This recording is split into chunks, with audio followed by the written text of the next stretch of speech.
Magandang araw po mga kawangis ko kung saan man sulok ka man ng mundo. Ito ang inyong lingkod, Anton Olson. Sa mga kapwa ko OFW dyan sa Middle East, Yumkin Said. Sa mga nakasubscribe na sa akin, syukran katir. Sa mga hindi pa dyan nakasubscribe, please lang subscribe nyo naman ang channel ko at i-like din ng mga videos ko. Ngayon, ako, mga kawangis ko, ang saya-saya ngayon ang balita na bumaba na sa pwesto si Speaker Romualdez. Ngayon, magkakaroon daw ng balasahan dyan sa sa Kongreso. Kaya sa mga kapwa ko, mga Duterte, sa mga DDS dyan, clap-clap muna tayo kasi nga nabawasan na naman ng kahudasan dyan sa sa Kongreso. Pero hindi ko alam kung bakit bumaba yan o nag-resign yan ng hudas na yan. Tambalos-los.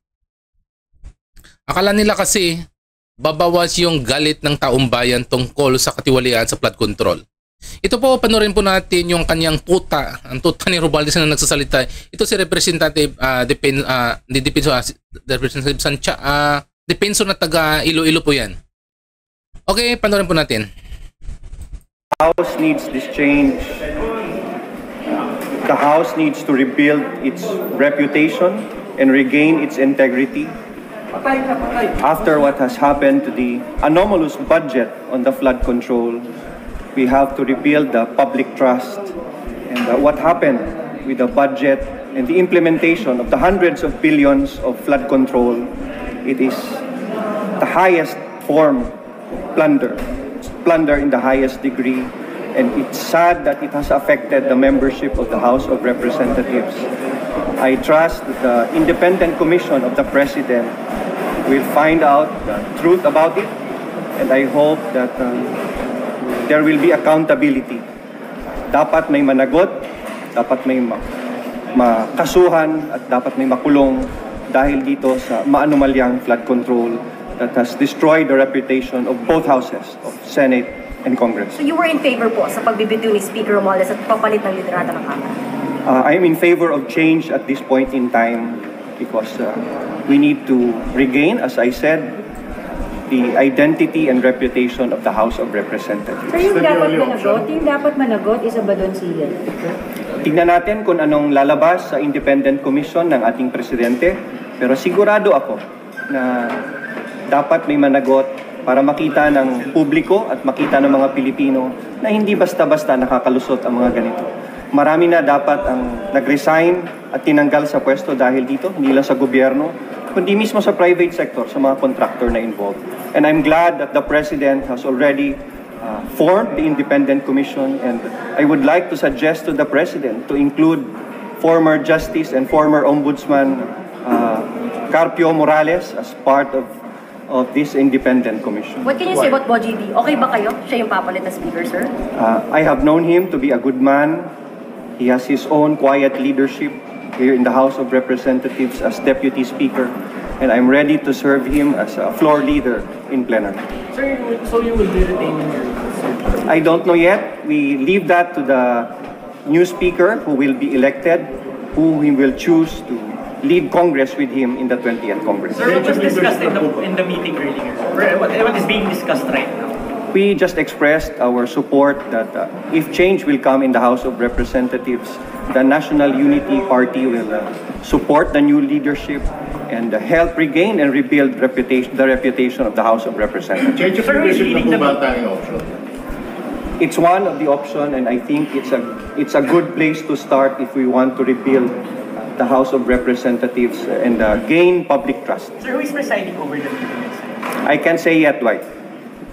Sir, would you know kung ano yung selection process ng pagpili kay Boji? It was vetted by the party leaders, and outside from that, I can no longer say if there are any others who influence the selection of Representative Boji. Si Speaker nasa plenary mamaya. Kanino pong idea yung change of leadership? I won't answer that, but I can sense from the membership of the House that there is a need for change at this point in time. Si Speaker nasa plenary mamaya. I cannot say for now. Pero kanina nandun siya, sir. Ngayon ko ba, sir, na si Speaker? No. meeting. No. Wala. Si Umalis na siya, sir. Yes, Representative Boji D was present during our meeting. So siya yung nag-present, sir. Chairman Ronnie Puno of NUP, together with the majority leader and to be speaker, was present during our meeting. So Sandro Marcos was. Yes, he was present. Sir, Speaker Martin was there at the start of the meeting. No, On this time, wala po sa road si Speaker. hindi pa kami nakita, hindi ko pa siya nakita. I have only seen Representative Boji D, the majority leader. Ato ko ng speaker, ako yung ginawa ng negative propaganda. No, akalang si Albi, siya naman dinira. Wag niya naman pasuin yung mga posibleng maging speaker.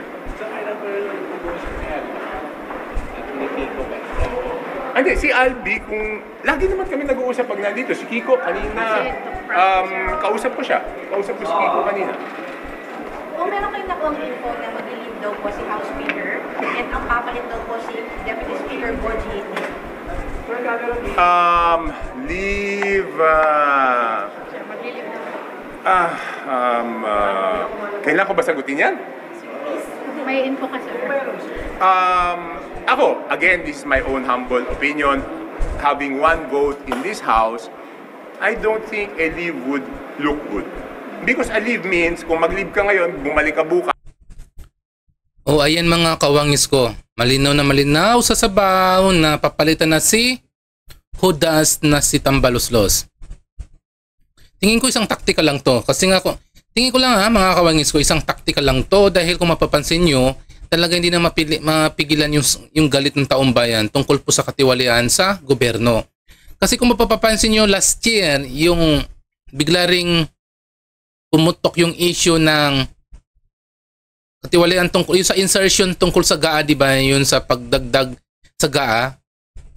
Di ba bigla din nilang tinanggal si Saldico para yung tao, yung issue pumunta doon kay Saldico.